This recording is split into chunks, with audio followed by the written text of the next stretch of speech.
बिस्मिल्लाहिर्रहमानिर्रहीम। मुअज़्ज़ज़ सामीन व नाज़रीन, आज मैं आपके सामने इंतहाई अहम मौजू पर बात करने जा रहा हूँ। वो है हकीकत सूरज ग्रहण और हमारी ज़िम्मेदारियाँ। सबसे पहले ये समझना भी ज़रूरी है कि सूरज ग्रहण होता क्या है और ये क्यों होता है। हुज़ूर अलैहिस्सलाम के लख्त जिगर सैयदना इब्राहीम का जब विसाल हुआ तो कुछ लोगों ने ये बात करना शुरू कर दी थी कि इब्राहीम की वफ़ात की वजह से, क्योंकि उस दिन सूरज ग्रहण भी था, तो कुछ लोगों ने ये कहा कि इब्राहीम की वफ़ात की वजह से आज सूरज को ग्रहण लगा है। इस पर हुज़ूर अलैहिस्सलाम ने इरशाद फरमाया कि लोगों, सूरज और चाँद अल्लाह की निशानियों में से दो निशानियाँ हैं। जब तुम देखो कि इन्हें ग्रहण लगा हुआ है तो उस वक्त तुम अल्लाह के हुज़ूर इबादत करो और तौबा इस्तिग़फ़ार किया करो। तो गोया सूरज और चाँद ग्रहण ये किसी की मौत या हयात से जुड़े हुए नहीं है, ये अल्लाह की निशानियों में से एक निशानी है। इसी तरह हुज़ूर अलैहिस्सलाम ने यह भी इरशाद फरमाया कि सूरज और चाँद ग्रहण ये अल्लाह रब्बुल इज़्ज़त इस वजह से लगाता है कि इनके ज़रिए अल्लाह रब्बुल इज़्ज़त लोगों को डराता है ताकि लोग डर कर अल्लाह रब्बुल इज़्ज़त की तरफ रुजू करें, अल्लाह रब्बुल इज़्ज़त की इबादत करें, उसके हुज़ूर तौबा इस्तिग़फ़ार करें। तो सूरज ग्रहण को कसूफ कहते हैं। अब सवाल है कि जब सूरज ग्रहण हो तो हमें कुरान और हदीस की रोशनी में ये जानना भी ज़रूरी है कि उस वक्त हमें क्या करना चाहिए। तो मैं ये भी अर्ज़ करना चलूँ कि हुज़ूर अलैहिस्सलाम ने यह भी तालीम इरशाद फरमाई कि जब सूरज को ग्रहण लगे तो उस वक्त तुम नमाज कसूफ अदा किया करो। अब नमाज कसूफ जो होती है वो सूरज ग्रहण के वक्त अदा की जाती है और हुज़ूर अलैहिस्सलाम ने ऐसा ही किया। आपने नमाज कसूफ अदा फरमाई, बाजमात सहाबा कराम ने हुज़ूर अलैहिस्सलाम के पीछे नमाज कसूफ पढ़ी। अब नमाज कसूफ इसकी 2 रकतें होती हैं।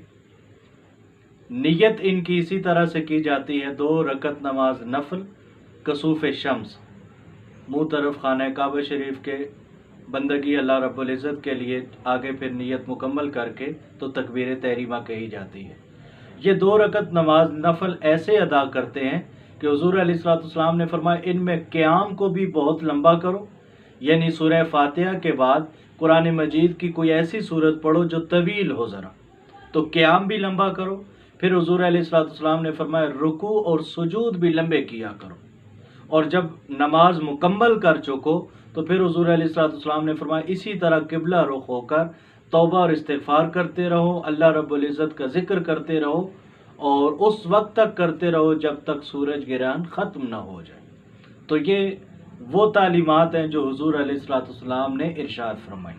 अब कुछ साइंसी हवाले से भी देख लें तो बाज़ दफ़ा सूरज ग्रहण जो होता है वो बहुत सख्त होता है, उसकी शुआएँ बहुत सख्त होती हैं और मुज़िर होती हैं सेहत के लिए, और बिलखुसूस इंसान की बीनाई के लिए बहुत नुकसानदेह होती हैं।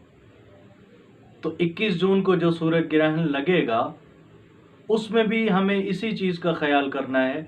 मैं पूरे पाकिस्तानी अवाम से यही इल्तिमास करूँगा कि इसमें मुकम्मल एहतियात करें, मुकम्मल और सख्ती से एहतियात करें, अपने घरों में बंद रहें, बिलखुसूस छोटे बच्चों को बाहर ना जाने दें, और अगर कोई बाहर जाना भी चाहे किसी वजह से, कोई काम ज़रूरी हो, घर का कोई शख्स, तो वो मुकम्मल अपने आप को पैक करके जाए, सन ग्लासेस का इस्तेमाल किया जाए और कतआन सूरज की तरफ न देखा जाए, क्योंकि इसकी जो शुआएँ हैं वो इंतहाई सख्त हैं और मुज़िर हैं। इससे बीनाई जाने का मुकम्मल तौर पर भी ख़तरा होता है। तो इन चीज़ों को हमें सीरियस लेना चाहिए और कुरान और हदीस की रोशनी में जो तालीमात हुज़ूर अलैहिस्सलाम ने इरशाद फरमाई, हमें उनकी भी सख्ती से पाबंदी करनी चाहिए। तौबा इस्तिग़फ़ार का एहतमाम करें अपने घरों में ही बाजमात 2 रकत नमाज नफल अदा करें।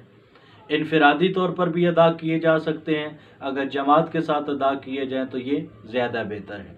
अल्लाह रब्बुल इज़्ज़त हम सब की हिफाजत फरमाए, पूरी पाकिस्तानी कौम की अल्लाह रब्बुल इज़्ज़त हिफाजत फरमाए और सूरज ग्रहण के मुज़िर नुकसानात से हम सबको महफूज फरमाए। बहुत शुक्रिया।